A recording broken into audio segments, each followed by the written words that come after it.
साबिक वज़ीर पंजाब 11 माह 20 रोज बाद कोटला फर्स्ट जेल से रिहा। ज़हूर इलाही पैलेस पहुंच गए। एंटी करप्शन के 4 मुकदमात में जमानत मंजूर होने के बाद रिहाई मिली। गैर कानूनी भर्तियों के केस में लाहौर हाई कोर्ट ने जमानत मंजूर की थी। परवेज इलाही ने कहा कि अल्लाह का शुक्र है मैं सुरखरू हुआ और साबित कदम रहा। हक और सच का साथ देने वाले जजिस का मशहूर हूँ। चौधरी शुजात के बच्चों से उस वक्त तक बात नहीं होगी जब तक मैंडेट वापस नहीं होगा। मुझे गिरफ्तार कराने में मौसर नकवी का सबसे ज्यादा किरदार रहा।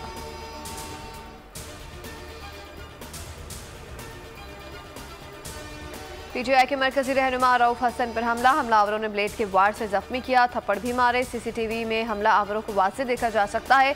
रऊफ हसन का पुलिस को बयान रिकॉर्ड बताया कि टीवी प्रोग्राम रिकॉर्ड कराकर बाहर आया तो मुझ पर कातिलाना हमला किया गया।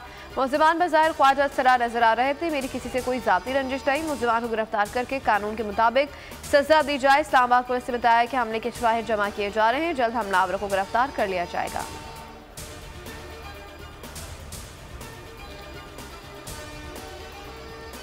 रऊफ हसन पर हमला। तहरीक-ए-इंसाफ के मेंबरान का सेनेट इजलास से वॉकआउट। हमले की तहकीकात का मुतालबा कर दिया। चेयरमैन पीटीआई बैरिस्टर गौहर ने कहा कि मुलजिमान रऊफ हसन को जान से मारने आए थे। शहरक कटने से बच गई। शिबली फराज बोले कि रऊफ हसन पर हमला संजीदा मामला है। हुकूमत 24 घंटे में तहकीकात करके रिपोर्ट पेश करे। वफाकी वज़ीर कानून आज़म नज़ीर तारड़ ने कहा मामले को कानून के मुताबिक देखा जाएगा। फैसल वावडा समेत दीगर रहनुमाओं का भी सारे मुजम्मत।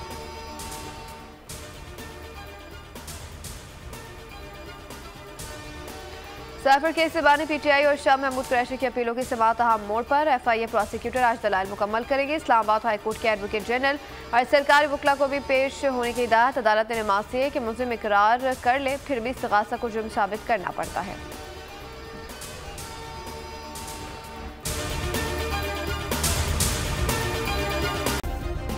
सब्सक्राइब करें और बेल दबाएं ताकि कोई खबर रह न जाए।